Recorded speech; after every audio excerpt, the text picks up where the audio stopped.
Bueno, vamos a desgranar esto de una vez. Hoy tenemos una inmersión a fondo muy particular. Sí, totalmente. Porque sobre la mesa hay un material que, a ver, a primera vista podría parecer pura rutina administrativa. Tal cual. Estamos hablando del documento de formación titulado Tema 3 OpenOffice 3.0 Calc y concretamente la parte 1. Exacto. Pero que nadie se asuste, que el objetivo de nuestro análisis no es hacer el típico repaso aburrido de botones y menús. Para nada, para nada.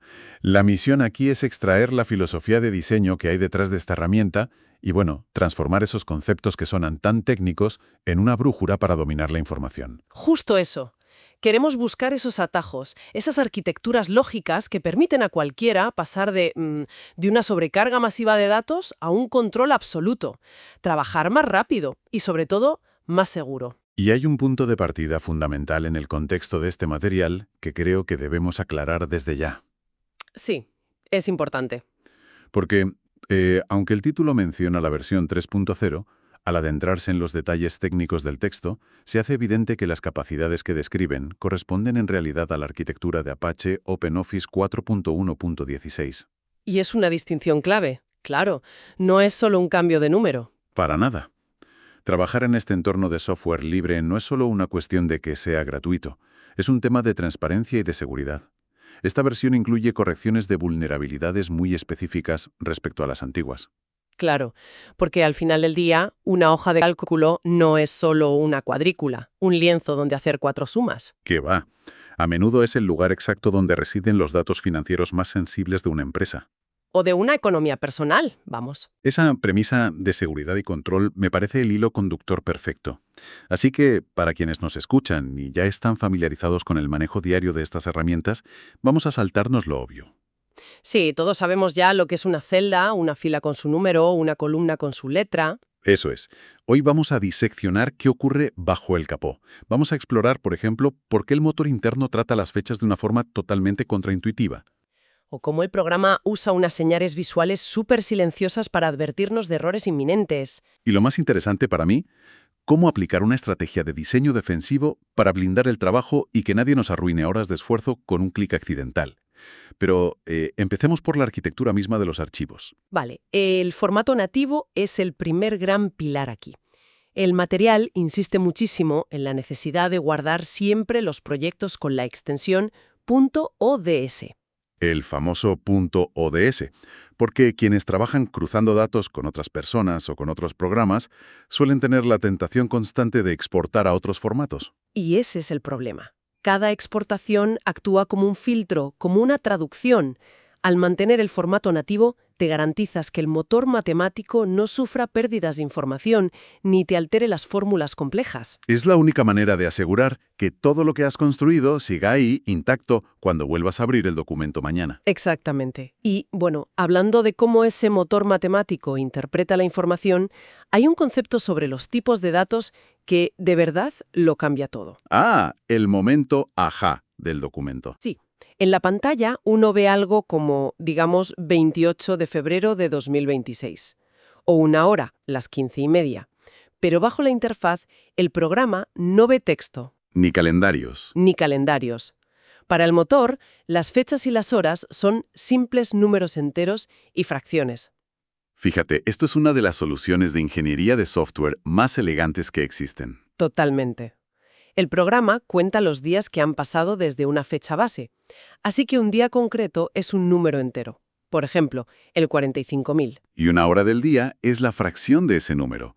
O sea, el mediodía exacto sería el punto 5. Eso es. Y comprender esto no es solo una curiosidad para frikis de la informática, es la base absoluta para construir herramientas predictivas. Claro, porque si alguien en la oficina necesita calcular cuántos días faltan para entregar un proyecto masivo o calcular horas extra, no hace falta programar nada complejo. Exacto. Como son números enteros y fracciones en la base, el programa hace una suma o una resta de toda la vida.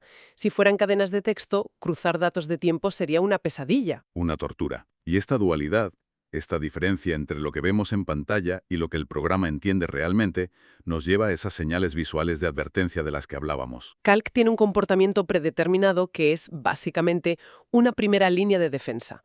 Por defecto, cualquier texto se va a alinear automáticamente a la izquierda de la celda. Y cualquier valor numérico válido se va a la derecha. Justo. Y esto es vital.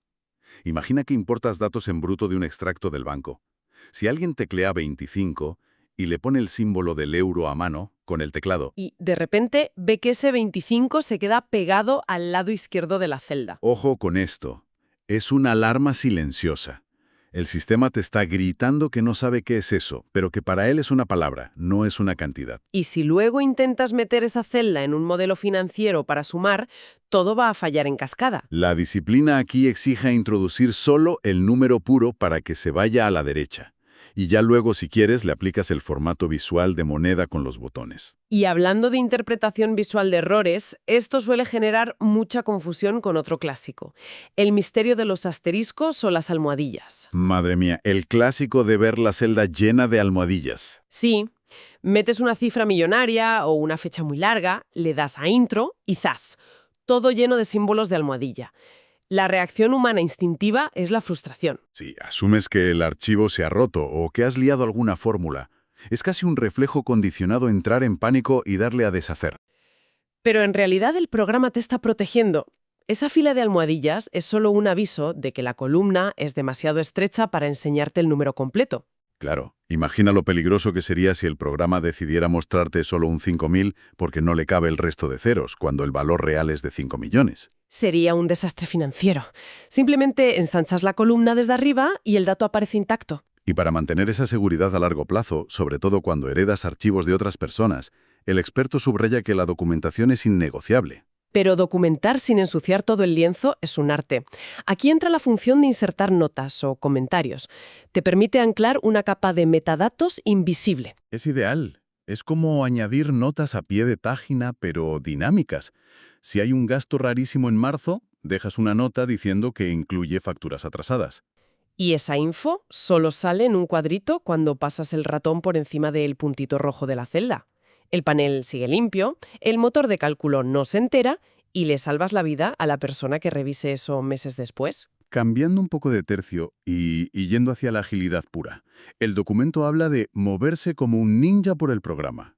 Y depender de la ruedita del ratón en bases de datos de 1000 filas es insostenible. Totalmente ineficiente. El manejo avanzado exige pensar en el teclado como el medio de transporte principal. El atajo de control más las flechas de dirección te cambia la vida. Te teletransporta a los límites de la información. Control y flecha abajo y ¡pam! Estás en la última fila con datos antes del vacío. Y si hay que seleccionar todo un bloque inmenso sin arrastrar el ratón durante medio minuto, control y la tecla del asterisco. Te captura toda la región de datos de golpe. Es eficiencia pura. Aunque toda esta velocidad tiene un riesgo oculto, y el manual hace mucho hincapié en esto. El peligro de no vigilar la celda activa. Ah, sí, la celda del borde grueso. Esa misma, la coordenada que sale en el cuadro de nombre, arriba a la izquierda. Ese pequeño recuadro dicta el destino de tu próxima acción. Y cuando trabajas rápido, copiando y pegando cosas... La gente asume que los datos van a ir a un espacio vacío. Exacto. Alguien copia 500 clientes de un email, vuelve a Calc y le da a pegar sin mirar. Si la celda activa estaba justo encima de la fórmula maestra que calcula los beneficios... No, adiós, fórmula. Queda aplastada por el nombre del primer cliente. Y en un documento enorme, ese error pasa totalmente desapercibido hasta que los informes trimestrales cuadran mal. Hay que coger el hábito de mirar el cuadro de nombre antes de pegar nada. Y si hay que corregir, en lugar de borrar una celda entera porque te equivocaste en un decimal, la tecla F2 es magia. Entras en modo edición rápida y mueves el cursor solo a la letra que está mal. Ahorra cientos de pulsaciones, igual que la red de seguridad de Control Z para deshacer y Control I Burio para rehacer. Te quita el miedo a equivocarte. Pero si hablamos de ahorrar tiempo, el rey indiscutible que menciona el manual es el controlador de relleno. Ese cuadradito minúsculo en la esquina inferior derecha de la celda. Ahí es donde el software deja de ser una calculadora tonta y pasa a ser un asistente predictivo. Porque no solo clona la celda. Si metes una secuencia lógica, el motor intenta adivinar qué quieres hacer. Escribes enero, arrastras para abajo y te pone todos los meses del año solos. O si pones un 1 y un 3, seleccionas los dos y arrastras, entiende el salto y te pone 5, 7, 9. Te elimina toda la fricción de picar datos a mano. Y esa mecánica de arrastre nos lleva directamente al corazón del programa, las fórmulas y las referencias. Porque sin fórmulas, esto es un procesador de textos con cuadritos. Tal cual. Y la sintaxis tiene reglas que no se pueden saltar. La primera y más sagrada, el signo igual. Todo cálculo debe empezar por un igual. Si no lo pones, el motor ni se enciende. Y se piensa que tu ecuación supercompleja es solo una frase. Pero una vez ponemos el igual y usamos funciones como suma o promedio, nos damos de bruces con el concepto más importante de todo este análisis, las referencias relativas frente a las absolutas. Esto es lo que separa a un usuario básico de un verdadero arquitecto de datos. Las referencias relativas, las normales de toda la vida tipo A1, son camaleónicas. A ver, explícanos esto un poco más al detalle. Pues si haces una fórmula en la primera fila que multiplica una cantidad por un precio y usas el controlador de relleno para arrastrar esa fórmula 1000 filas hacia abajo, las coordenadas bajan con ella. O sea, la fila 2 pasa a mirar a la fila 3, la 3 a la 4, ¿y así? Exacto. Es súper útil para procesar listas. Pero aquí viene el problema. Imagina un inventario de 5.000 productos donde quieres aplicar un IVA del 21%. Si alguien escribe por 0,21 a mano dentro de cada una de las 5.000 fórmulas, está montando una bomba de relojería. Porque si mañana el gobierno cambia la ley y el IVA sube al 25, alguien tiene que ir a cambiar 5.000 celdas una a una.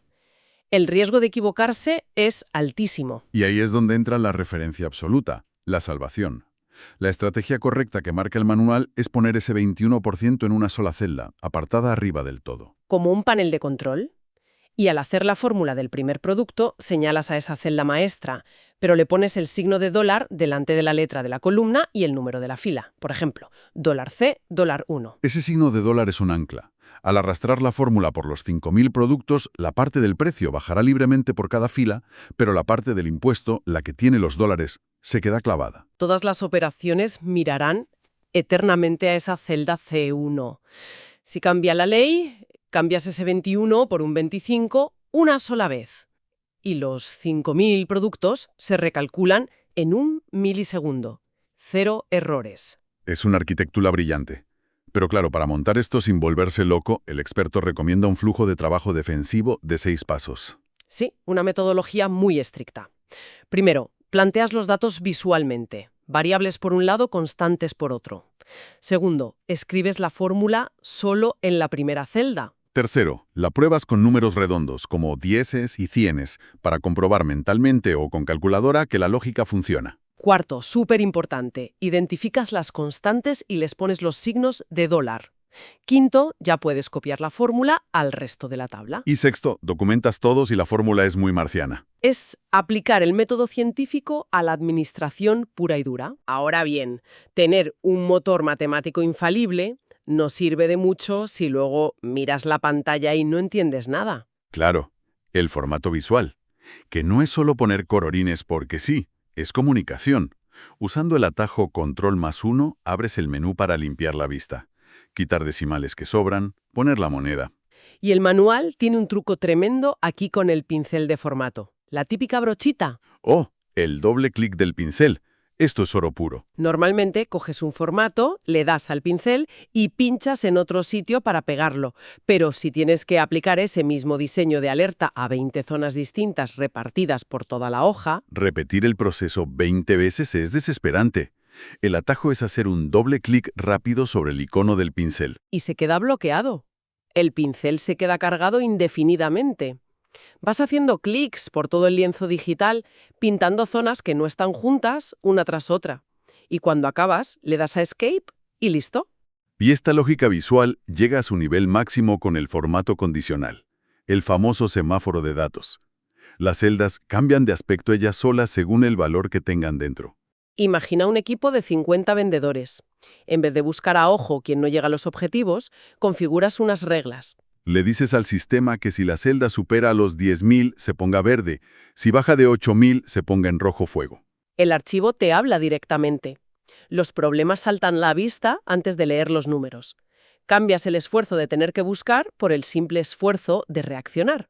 Pero para que todo este panel visual no pierda el sentido cuando haces scroll por cientos de filas, tienes que inmovilizar los paneles, desde el menú Ventana. Fundamental. Congelas la primera fila de los encabezados o la columna de los nombres y se quedan fijadas en la pantalla aunque bajes hasta la fila 400. Nunca pierdes el contexto. Es un ancla visual indispensable. Y bueno, para ir cerrando el círculo de este diseño defensivo, nos queda la joya de la corona, el blindaje de los datos. Porque no sirve de nada montar todo esto si luego un error humano te lo borra en un segundo. Exacto. El manual habla de 3 capas de protección.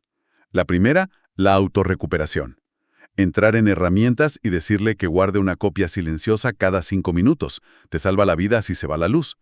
La segunda es la privacidad básica.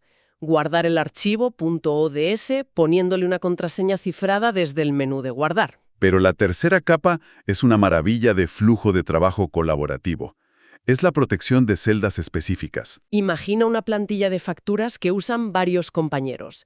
Si se la dejas libre, es matemáticamente seguro que alguien acabará borrando la fórmula del IVA sin querer. Es inevitable. Y la coreografía para evitarlo es magistral. Son 3 pasos. Como el programa por defecto viene con todas las celdas preparadas para protegerse, lo primero es seleccionar todo el documento y desprotegerlo, quitarles esa marca. ¿Las dejas todas vulnerables? Sí. Y el segundo paso es irte solo a las celdas que tienen tus fórmulas importantes y marcas exclusivamente esas como protegidas. Y el toque final, el tercer paso. Te vas al menú y activas la protección general de la hoja entera. El resultado es a prueba de bombas. Cualquier persona puede abrir el archivo, escribir los nombres y las cantidades en los huecos en blanco, pero si intentan tocar la celda de la fórmula, el programa levanta un muro digital y no les deja hacer nada. El núcleo de cálculo se vuelve indestructible. Si analizamos todo esto con un poco de perspectiva, vemos que dominar Calc no va de teclear rápido, va de adoptar un marco mental. Estas herramientas te obligan a pensar antes de actuar. A anticipar dónde puede estar el fallo, organizar las jerarquías y construir sistemas que no colapsen. Básicamente, a estructurar el caos. Sí, es ordenar el mundo a través de parámetros medibles y seguros. Y partiendo de un simple lienzo en blanco, hemos visto cómo unos atajos, un controlador de relleno y las referencias absolutas lo transforman todo. En una máquina de decisiones automatizada. Y para despedirnos hoy, me gustaría dejar una idea en el aire, aprovechando esto que comentábamos de las fórmulas.